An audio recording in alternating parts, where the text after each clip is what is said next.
All right, good morning, everyone. All right, so let's talk about the confined space safety 1051 course. Before we do that, let's get some terminology going, and there's a bit of a story to lead us into this topic right now. All right. This would be some sort of a grain distribution system. You load up the grains into those hoppers. That's where the grains are being loaded. And there would be another container right underneath that. It could be a truck, trailer, or something like that. Then the grain can be funneled into those funnel-like outlets, and it could be put into whatever it needs to be put in. Here's a conveyor belt that loads up the grain, and here is something that's called a catwalk. A catwalk is a platform for us to for people to walk, and there you got some railing and it's some surface to walk on. So that's basically the whole idea of the structure of a large industrial size hopper. Okay, so we got the terminology done. All right, let's take a look at some of the case study here. While workers were uploading sand from a cement mixing hopper, the material became stuck and stopped dumping from the container. So something got stuck here. So something happened that the cement or the sand stopped coming down. All right. A worker walked along a nearby catwalk with a 7-foot pole, intending to dislodge the sand. Once the worker was near the hopper, he was out of the view of the other employees. The top of the hopper was open, and while there was no designated entry point to that hopper, the hopper was accessible from the catwalk. So it was not something that was made for us to walk in there, but you could still get in there if you really, really wanted to. At some point, the worker entered the hopper because okay, because no one could see him. No one knows whether he accidentally slipped or if he entered the hopper voluntarily.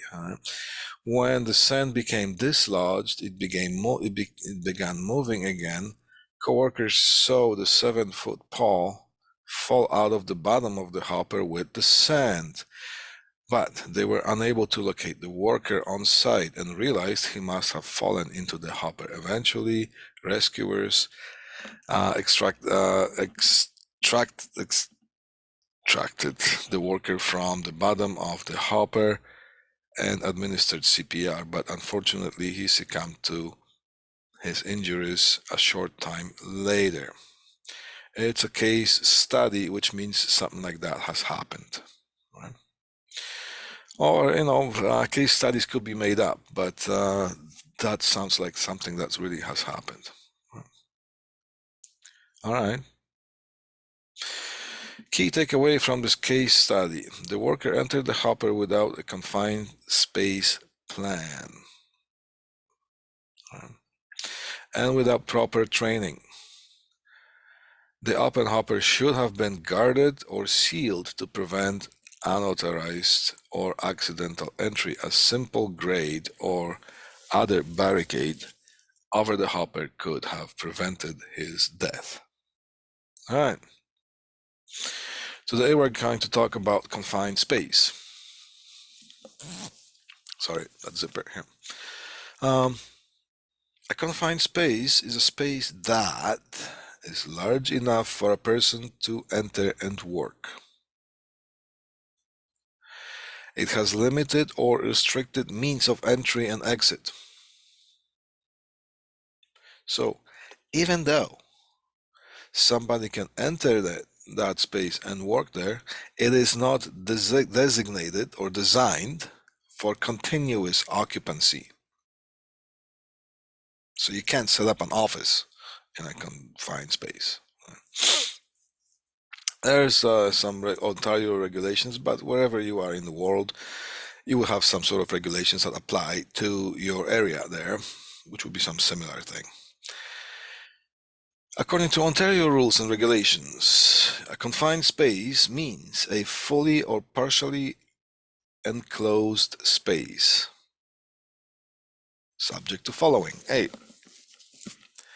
that is not both designed and constructed for continuous human occupancy, and B, in which atmospheric hazards might occur because of its construction, location, or contents, or because of work that is done in it. So here is the sort of like an expanded definition of what confined space is. Next page. Permit required confined space, and for the most part, most of the confined spaces are permit required confined spaces. Not all, but most. Now, what's a permit required? Okay, a permit is required. All right, a permit confined. Again, a permit required confined space has at least one of the following characteristics. That space contains or has the potential to contain. So it has or it can have hazardous atmosphere, which is the air we breathe.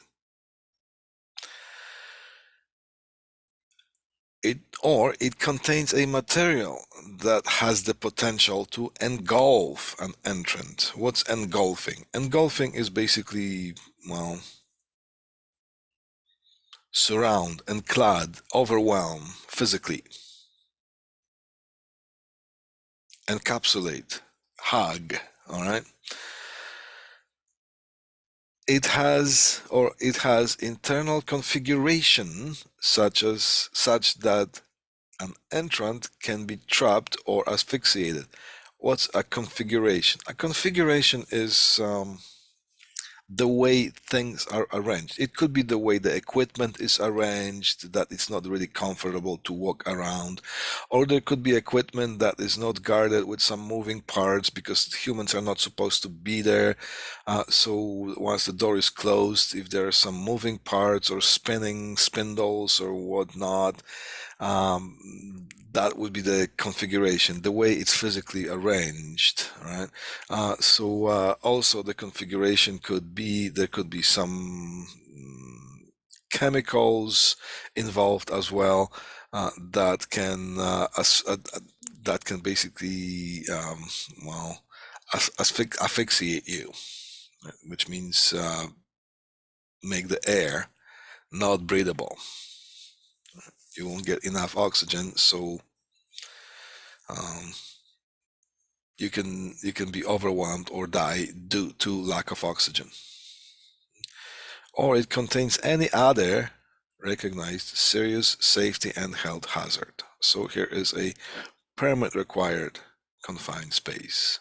We got some definitions. All right, what is an entry permit system? And sometimes I'm going to read some of that stuff. That's okay, I do that sometimes. An entry permit is required. Sorry, I'm getting ahead of myself here. An entry permit is an administrative tool used to document, basically it's a paperwork, used to document completion of a hazard assessment for each confined space entry. So it's a paperwork that is involved with the process of working within a confined space. It is not, a confined space is not designed for continuous occupancy, that you have to work there all the time. No, but once in a while, sometimes those spaces have to be entered for regular maintenance or periodical maintenance or whatnot. If something breaks, something has to be repaired. Okay. Someone fully trained and experienced in confined space work should complete the entry permit. So it's not just anybody here, sign here, here, and here, all right? It's not just like that. Some jurisdictions require a permit for all confined space entry. So depending on where you are in the world, you just should comply with the laws and regulations and rules that apply to the law of the land. Right? All right. An entry permit is required for confined space where the hazards and the risk assessment determines that the measure to control the risk involve the following. So an entry permit is required if you need to attend to these. If you have to do something about, well, is it any? All right, an entry permit is required for confined spaces where the hazard and risk assessment determines that the measure to control involve the following. So it could be any of those. If you need to do the atmospheric monitoring, so if you need to monitor the air, if isolation is involved, basically, well, once you're in there, you're alone. Lockout, if you need to have a lockout because maybe there is going to be some equipment that if at normal operations, if it's turned on, it can hurt the worker that has to enter that space. So you're just going to go to the main disconnect to turn off the power for whatever the equipment is, and you're going to put a lockout on it so nobody can just go and flip the switch back on. If ventilation is required or safeguarding devices, that could be any kind of PPE or assistive equipment. If respiratory protection or any other control that requires by the risk of the management to be verified by a permit. So pretty much anything else that needs to be any kind of thing that serves as an assistance. What was that program on TV that I don't want to mention the name, but it will be a program that they'll be looking for like gold, and they will be looking for gold specks on the underwater. So there will be a person diving. So that will be a confined space. You'll be engulfed by the water, and you need some atmospheric monitoring. You are isolated. There is no lockout, but ventilation, no. Safeguarding, yes. There will be respiratory protection or any other. So yeah, there'll be the diver that goes down to look for that gold with that huge vacuum cleaner hose. That would be considered a confined space. Just keep that in mind, because we're going to compare some of that to something that we have already seen, publicly available on TV, right? All right, so just so we can relate easily to the concept that we're dealing with. All right, now, more text. Whoa, before entering a confined space, an entry permit should be completed. It should contain at least the following information: the length of time permit is valid for, the names of the workers authorized to enter the space, the names of the entrance attendants. You see that attendants? Here's the worker, and here's the attendant. So here's more terminology that we're dealing with.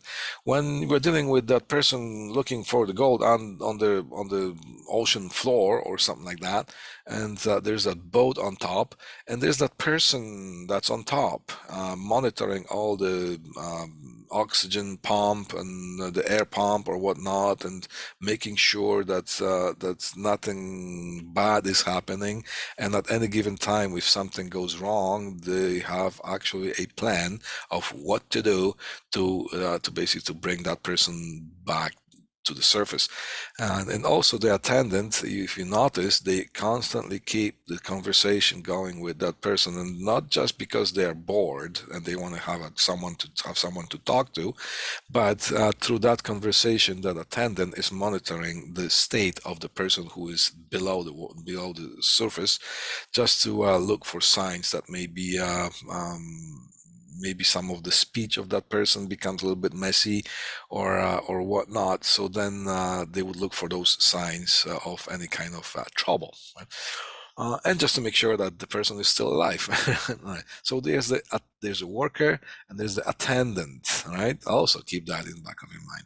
The location. Okay. So before so what needs to be included in the prayer? Location and description of the confined space. Okay. The scope of work that is to be done in a confined space. So that has to be. So see, here's all these points here. Possible hazards, the date and time, or whatnot, hazard control, all that is supposed. It's basically a complicated paperwork. What this means is that if there is a confined space, there should be a reason for somebody to enter that. You can't just go or say, oh, you know what, I don't know what are you going to do on the weekend.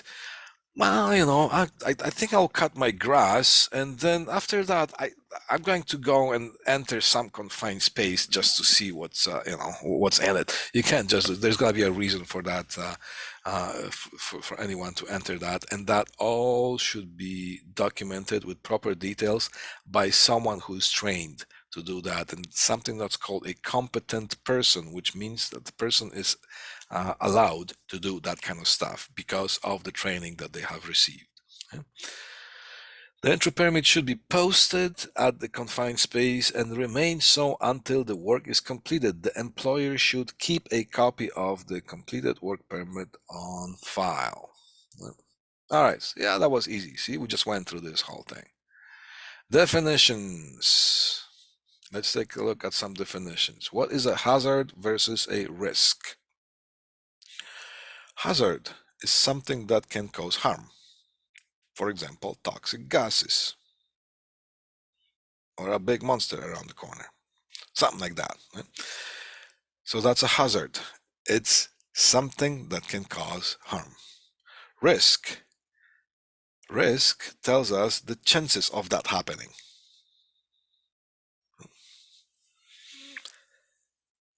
If I enter some sort of a tank that stores toxic materials that can release toxic fumes, that would be the hazard. What are chances of me being affected by that? Well, the chances would be high. Right? Okay, so that would be hazard and the risk. Hazard, again, a big fluffy monster around the corner that can rip me apart as soon as I come close to it. That would be a hazard. Well, a risk. What are the chances of that happening? Well, you figure that out. Okay, so the difference between a hazard and a risk. Confined space hazards.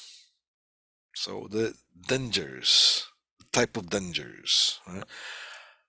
Well, for the most part, we can define some of them. Oxygen deficiency, flammable combustible gases or vapors, toxic gases, engulfment in solid or liquid.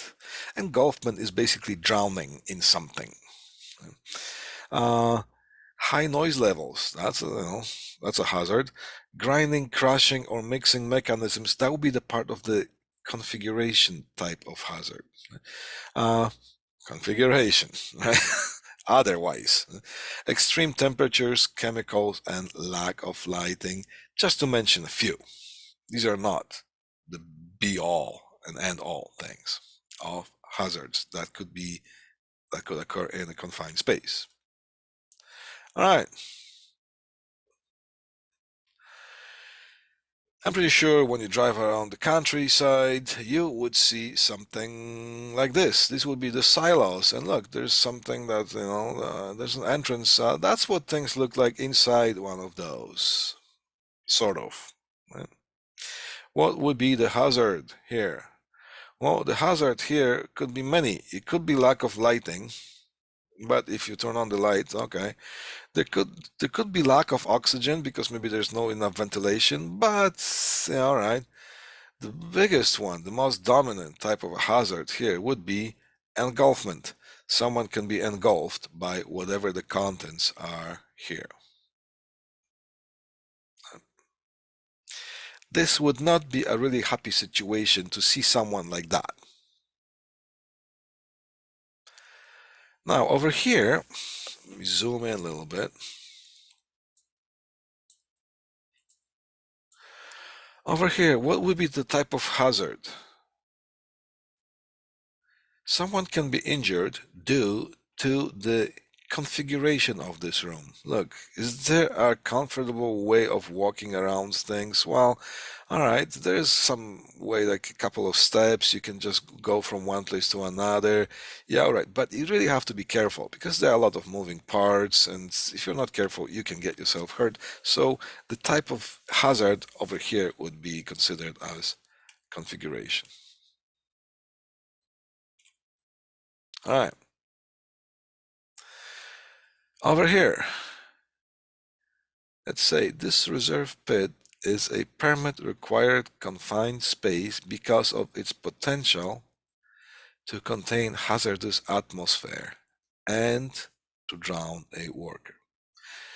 If you didn't see this text, you would see, well, the most dominant, the main kind of hazard over here would be engulfment because someone can fall in and drown.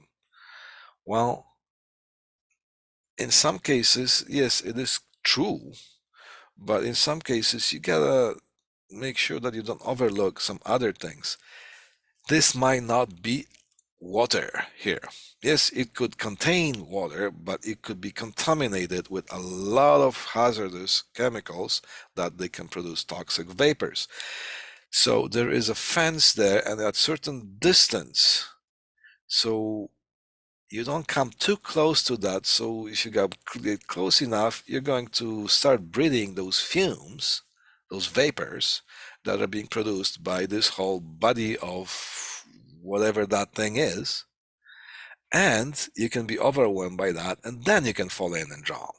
Or you can just fall on the ground and never get up. Things to watch for. This example of a permit required confined space allows the flow of company. Okay, always follow the company permit. Well, this would be restricted access. Okay. And then on top of that, there could be lack of oxygen, atmospheric hazard. There could be lack of lighting. There could be some noise levels as well because it's all enclosed metal. So if there's some other moving parts, they could produce noise, and it's just like being inside a metal tank, which you would be. And there could be some configuration. So there could be multiple ones here. All right. This confined space might be oxygen deficient or contain flammable or combustible or toxic gases or vapors.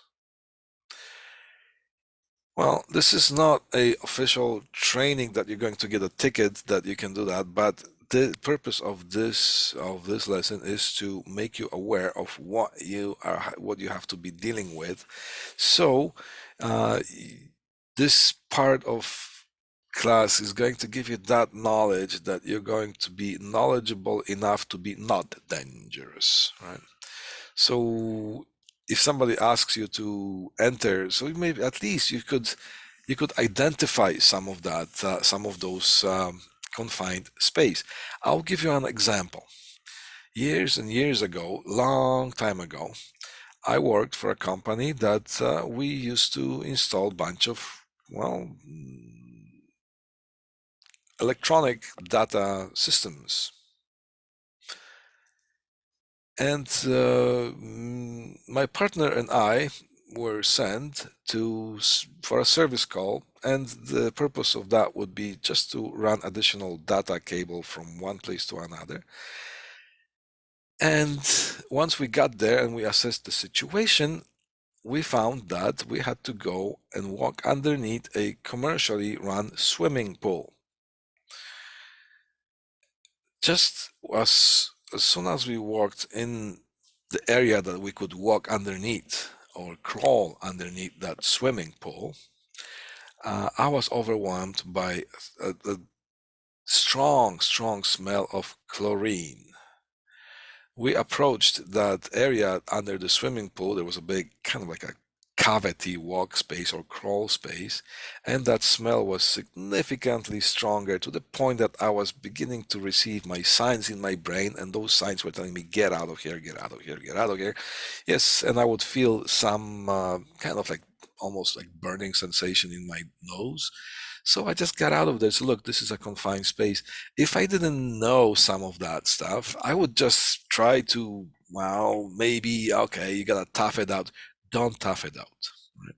You might enter something and you might never come back. So just don't do that. Now, there is a terminology that's involved in this kind of space, in this kind of situations, and this is called a confined space. If once you identify the confined space, then you can just call your work, call your office, call your employer, and say, look, this is a confined space. They would rather spend a couple of dollars of getting the plan ready and maybe give you some PPE, it would be much more pleasant for that person to do than buying flowers for your funeral. Right? I'll tell you that. Right? Okay, so here, this confined space might be oxygen deficient. Now, here, this one says test the atmosphere in this order: oxygen content, then flammable and toxic, then other hazards. Well, that would be some kind of a technical information. One thing I'm going to tell you, just because the air it seems to be like it will test as quote unquote okay, doesn't mean it's going to stay that way all the time. So it has to be monitored always, right, all the way through. This is an example of the air tester. Couple of short YouTube videos. Click on those once you download this presentation. It's going to give you some sort of idea about the air testing idea here. Now, the atmospheric inside a confined space might not be suitable for entry. Sometimes you need forced air ventilation to do that. So look, maybe there's that one or no, I see like two people, but look at the whole cruise and the whole thing that's happening. It's just to keep these people alive, right? And maybe they're going to have to enter that for 5 minutes, but look how much work is involved into some. But you know what? Things are serious, right? So in this here, sometimes forced entry. So here's the pipe that's going to force the air in there because there's no enough oxygen. Well, that's one of those. Okay, that's what I just said. Atmospheric conditions might change while you are in the confined space. Periodically monitor atmosphere within the confined space. So here's the thing. Yeah, okay. So so you're going to have um, a monitor system to check the conditions of the air. So if you are the attendant and somebody walks in there as a worker to do some job, to do some work in there, and all of a sudden you are going to see on your air test monitor that the air has changed. It's become toxic.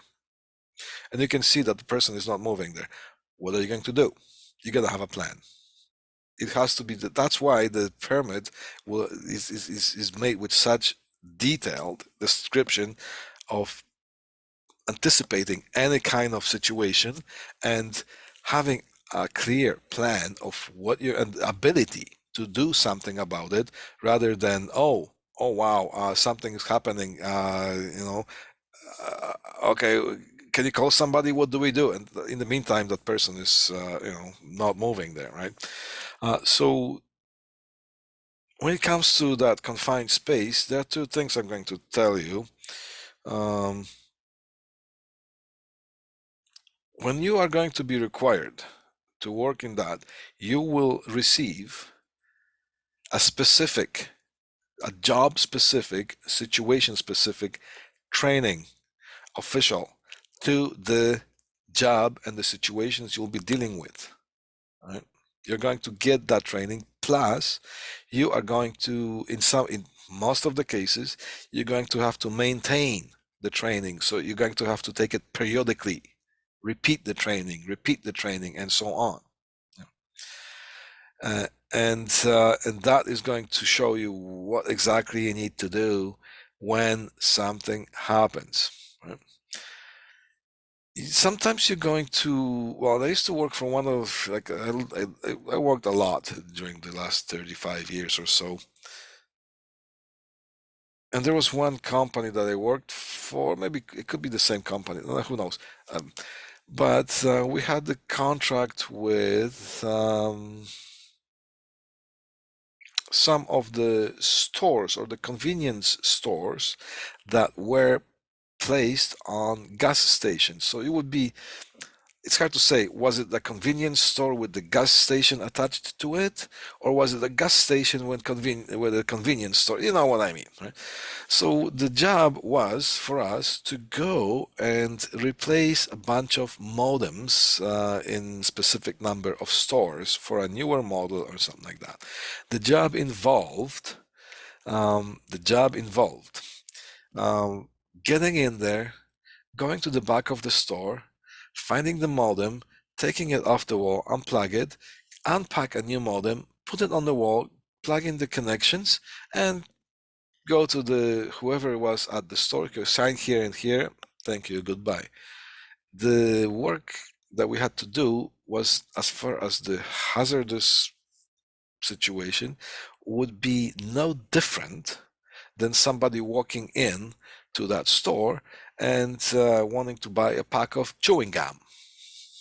However, we were there as workers, and they made us go through a confined space training, right? Which we had to pay for. It was something like $40 or something we had to pay, and that thing was, mind you, that was online, but it was like 4 hours of online sitting, and we had to pass the sort of like a short exam that had to be done with it, and we had to be certified to do that in order to be legal to do that type of work. In the meantime, I'm walking in there with safety boots, with my hard hat and safety glasses, and there's somebody else, walking in there, the same store, a client, and buying a piece of chewing gum. Right? So it's just a little thing that I want to share with you. So that means it's not like you're going to be sent to work. All right, here's a confined space. Deal with that. No, you are going to be trained and trained again and trained again when it comes to the specific situation that you'll be dealing with. Right? All right, here. Oh, this one says get out. All right. If hazardous atmosphere is detected while a worker is in a confined space, all activities should stop. The worker or workers should exit immediately. The hazard should be evaluated. Protective measures should be taken. Um, let's see a couple of more slides, and then when you look back at this one here, it's going to, just as I said, um, you gotta have a plan. Okay, so if something is detected, you can say, "Hey, Joe, I don't think the air is good here anymore. I think you should get out." And then there will be no response. What are you going to do there? Because maybe that person could be already overwhelmed by those gases. All right. If a worker must wear a respirator, remember that an air purifying respirator will do nothing in an oxygen deficient space. All right. Here's the example, right? If there's no oxygen, just a dust mask will not produce the oxygen. Sometimes you need to have a forced oxygen to your whatever mask is, so you have something to breathe. That's what this slide is saying.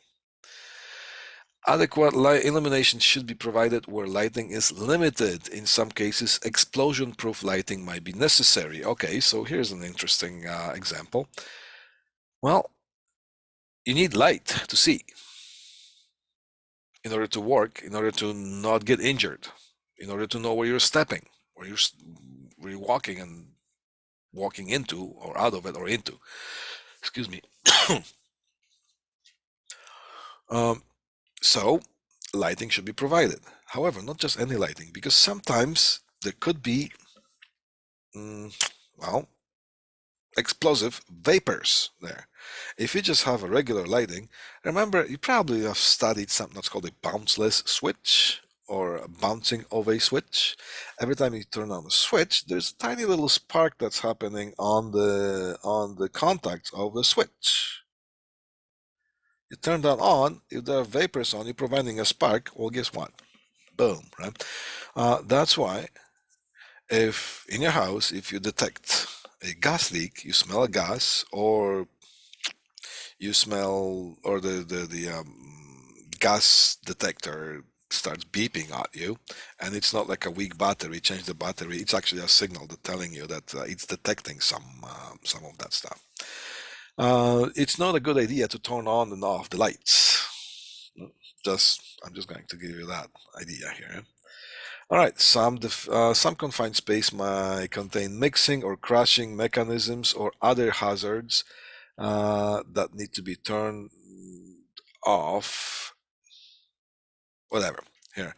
Okay, let me read it again. Some confined spaces can contain mixing or crashing mechanisms or other hazards that can be turned on and in. Okay, so just gotta make sure that there could be some automatic system of turning something on. Let's say there's some mechanism and it's going to be at ease. Yeah, at ease. It's not going to do anything. Right? But when some water level is detected too high, maybe there's some kind of a pump in there that is going to periodically turn itself on automatically based on some conditions. So you gotta make sure that you know of those. So or anything that's there. So you need to turn that thing off and use a lockout on that circuit breaker, so nobody can just say, "Oh, how come this thing is off? It wasn't off yesterday." Right? Flip, I'm going to turn it back on, and somebody's inside, and the rest of the story you would probably predict. All right, so that's and that would be partially something that we're going to get at in the next couple of slides, which would be the idea of attendance. Right? All right, duties of the attendants. When a confined space, we're dealing with confined space, we're going to have a worker there and we're going to have attendant. The worker's job is to do the work what needs to be done, and the attendant's job is to keep things safe. So sometimes there could be another extra attendant needed standing at the lockout, making sure that nobody's trying to remove the lockout to turn the circuit breaker on and so on. Um, and the duties of the attendant would be basically to keep things safe. What's involved in that? The attendant should know the hazards, should be knowledgeable. It's just like, you know what, I gotta go and like I have to go for lunch. Can you just watch this guy working here? And no, it should that person should be trained extensively. Well, extensively should be trained properly in sort of like these ways here. The person should know the hazards, should maintain an accurate count of entrants. So whoever comes in, then whoever comes out, numbers should match, right? So some math skills are required. Right? Remains outside the permit space until relieved by another attendant. Remains outside the permit space. The attendant never goes in.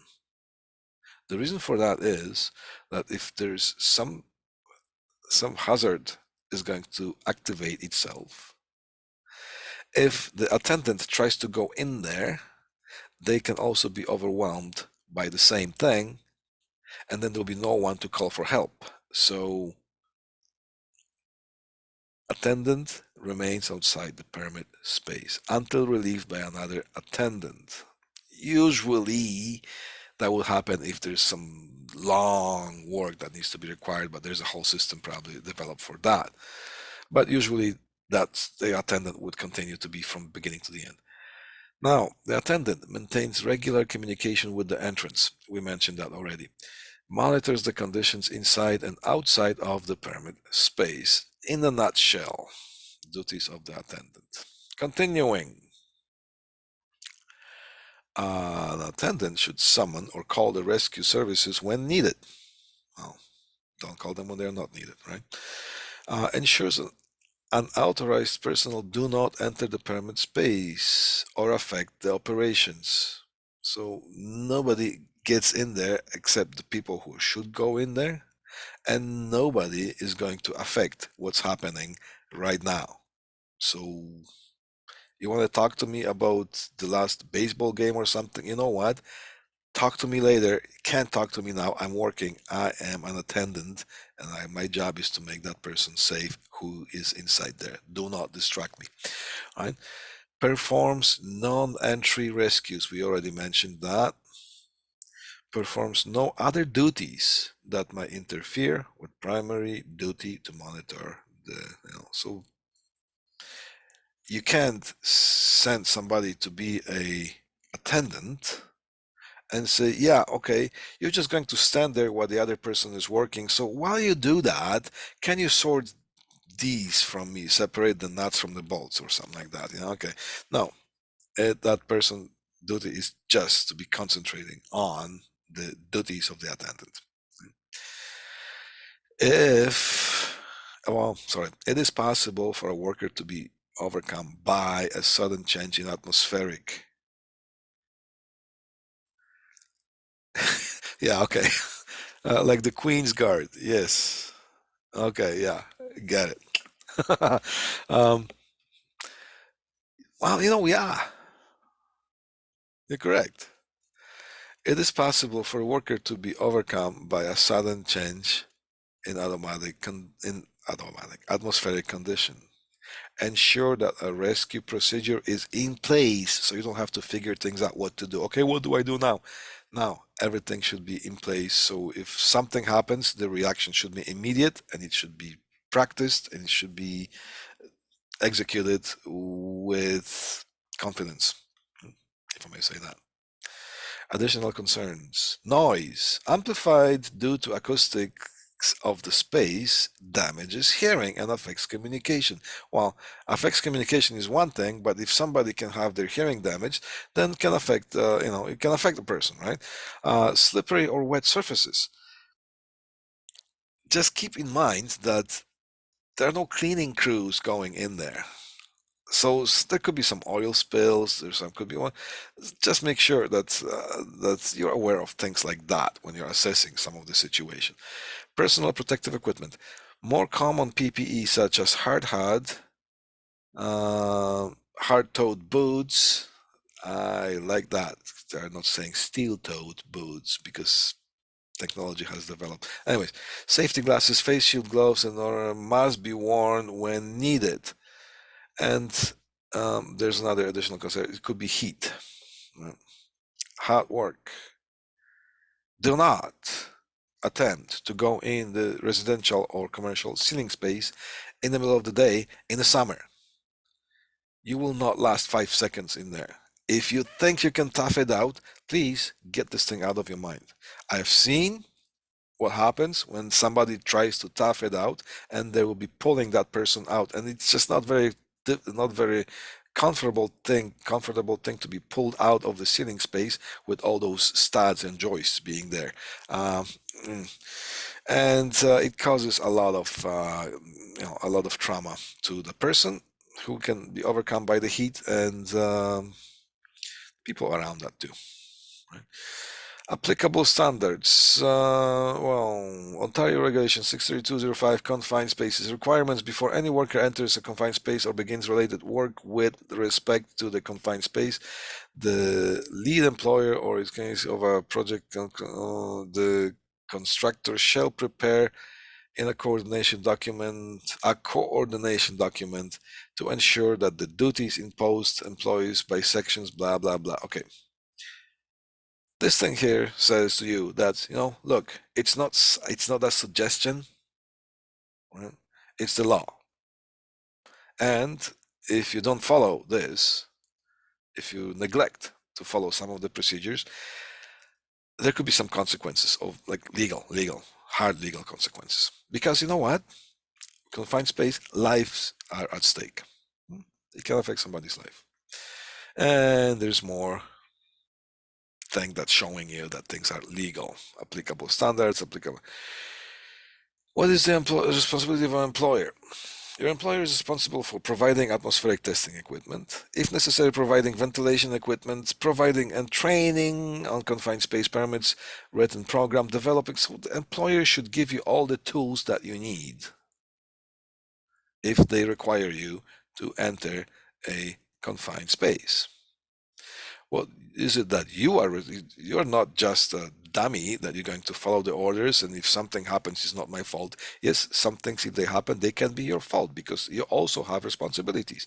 So if the employer gives you the respirator, you should use that respirator because there's a reason why you're getting that PPE, right? All right. So let's see what the list here says. You're responsible for testing the atmosphere to prior entry. Well, the duties of the employer is to give you the tester, and your duty is to actually use the damn thing, right? Cool. Periodically monitoring and following the permit procedures. The employer is required to come up with the procedures. You are required to know those procedures and follow them, ensuring that there's at least one unauthorized attendant. So, well, these are the rules and regulations. Follow the rules. Correcting the hazards that you are able to correct. So, well, some things you're not able to correct, but if you are able to correct according to like non-entry procedures, yes, you're required to do that too. Reporting to your supervisor the hazards that you are unable to correct.